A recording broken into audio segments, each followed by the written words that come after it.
político. Creo que uno de los temas más importantes es Cristina Kirchner, con caras muy lánguidas de que, bueno, que le están entrando en default a su país. ¿Crees que va a entrar en default? ¿Crees que la van a ayudar con una ayuda humanitaria, como dice ella, a última hora, algo de compasión? Bueno, yo no creo que haya compasión de parte de los inversionistas, los holdouts, los llamados fondos buitres por la parte de Argentina, con respecto al inminente default, a menos que se llegue a un acuerdo en las Cortes en Nueva York en este momento. Yo creo que sí, como tú bien dices, hay una movida política detrás de dar un respaldo regional geopolítico a Argentina. En este momento de decir, bueno, lo que se le hace a Argentina se le hace un poco a todos los países del bloque, a los de la región, independientemente que, bueno, eso tiene unas consecuencias macroeconómicas grandísimas. Ahí incluso llegué a ver esta mañana a través de Bloomberg, que incluyendo los credit default swaps, los papeles de seguro contra default, estaríamos hablando de un monto en juego de casi 30 millardos de dólares que supera prácticamente las reservas internacionales argentinas. Entonces, bueno, Mercosur está cumpliendo ese papel de lobby en este momento, ese papel un poco de respaldo político que ha ido increciendo en los últimos años, después de que en su fundación en el 91 comenzó siendo un bloque para la complementariedad económica fundamentalmente y comercial, pero vemos que hoy en día es un foro bastante más político. Bueno, asume la presidencia argentina en medio de toda esta polémica, apenas horas antes de que se declare en proceso de impago, default, palabra que no les gusta decir a los argentinos, pero sería eso, un impago de interés y capital. Es como un déjà vu que estamos volviendo a vivir, pero nosotros vemos que el ministro de Finanzas y la propia Cristina Kirchner han sido muy duras en estas negociaciones, no han cedido en nada. Kilikov sigue hablando con mucha, con un tono socialista, muy socialista, en un tema que es completa y netamente capitalista, porque estamos hablando de bonos y compromisos de pago. La deuda la adquirió la República Argentina. Sí, sin duda el elemento político, digamos, mete ruido en la comunicación con los tenedores de bonos. Yo creo que en el caso de Argentina sí hace falta como una posición más firme, aclarando que ellos definitivamente sí van a pagar. Yo creo que tiene todavía como una ventana, a pesar de que, bueno, ya las horas están corriendo en contra, tiene todavía una ventana de oportunidad para llegar a un acuerdo con los principales tenedores de deuda. Existe un fondo en particular, que es el fondo Elliott Management. Hay un inversionista emblemático detrás, que es el empresario Paul Singer, que de algún modo se ha convertido como en la contrafigura del juicio, del llamado juicio del siglo, el juicio donde el juez Griesa falló en contra de Argentina y, bueno, puso digamos, un tiempo límite al fin de las negociaciones. Pero, bueno, por debajo de cuerda o de algún modo, lo que se está negociando en este momento sin la presidenta y sin el ministro de Finanzas en Nueva York es justamente encontrar ese esquema que le dé más oxígeno y que le dé aire a Argentina para negociar el pago de la deuda pendiente. Antes de entrar en el tema de las negociaciones de Nueva York, también de Venezuela, que ya venimos con eso, Argentina, ¿qué pasaría con Argentina si entra en default? ¿Cuáles serían las consecuencias? Porque entre algunos de los asesores y algunos de los analistas que he leído dice que no sería una mala opción que ellos entraran en default, pero no entiendo por qué, no se les trancaría la posibilidad de obtener créditos internacionales, que siempre es necesario para nuestros países. Sí, definitivamente la principal consecuencia es salir de los mercados de deuda.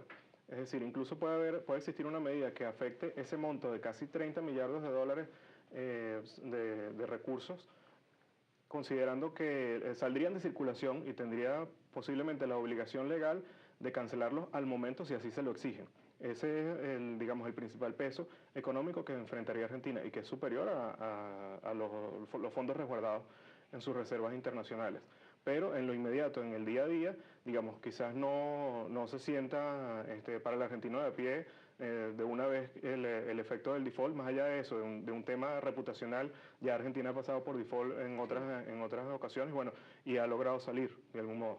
Y si le podrían confiscar algunos de sus bienes internacionalmente, cuentas bancarias, todo lo que es líneas aéreas, barcos. Sí, le podrían confiscar activos en el exterior. No hace mucho hubo como la incautación de un barco, un buque escuela que ellos tenían en las costas de África, que justamente también fue muy polémico en la negociación para lograr la liberación de ese buque.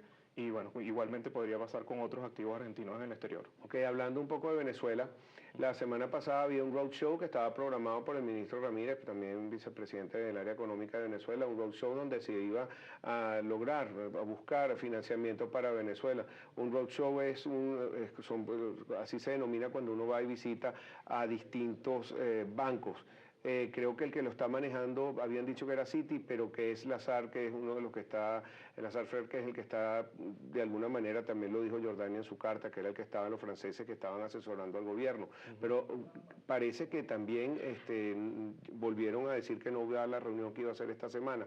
Antes de que me conteste, Freddy, ¿por qué escogen justamente en un momento donde el problema del caso que tuvimos el fin de semana de Hugo Carvajal, el problema del default de Argentina, las sanciones contra Rusia, y hoy hablan que tenemos nuevos negocios muy fuertes con Gazprom?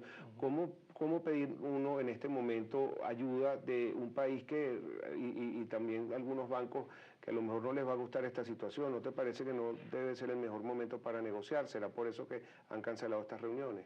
Quizás el momento, y siguiendo la primera reunión que tuvo el ministro Ramírez, el vicepresidente del área económica, con banqueros y con inversionistas en la ciudad de Londres, se elija para hacerle un seguimiento, pero no directamente, no es con los Estados Unidos, sino con justamente la banca de inversión, los fondos de inversión, los fondos que manejan deuda venezolana, porque tanto la República como PDVSA tienen un cronograma de vencimiento algo pesado en los próximos 5 años.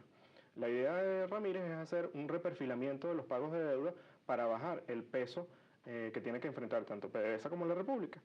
Estamos hablando de, para este año, 7 millardos restan por pagar en capital e intereses, y de 2015 a 2019 son aproximadamente 50 millardos de dólares. Es un monto algo pesado, bueno, es relativo porque PDVSA... 2 veces y media de las reservas internacionales. 2 veces y medio el nivel que tenemos actualmente de reservas. Entonces, claro, convendría hacer swaps, hacer negociaciones para bajar los compromisos anuales, tener montos más manejables, y el ministro Ramírez había adelantado medidas como la convergencia cambiaria, la eventual unificación de tipos de cambio, incluso con libre flotación, la consolidación de los fondos para presupuestarios en las reservas internacionales, consolidar las finanzas venezolanas, entre otras medidas que mejorarían bastante el perfil del país. Para mejorar ese perfil del país hay que hacer algunos cambios en política monetaria, en política fiscal. Hoy se cumplen 10 años precisamente que Venezuela no tiene una reunión formal, como dice la noticia, con el Fondo Monetario. Pero informalmente sí se sabe que haya habido algún acercamiento. De hecho, se han anunciado algunas medidas económicas que se han ido postergando.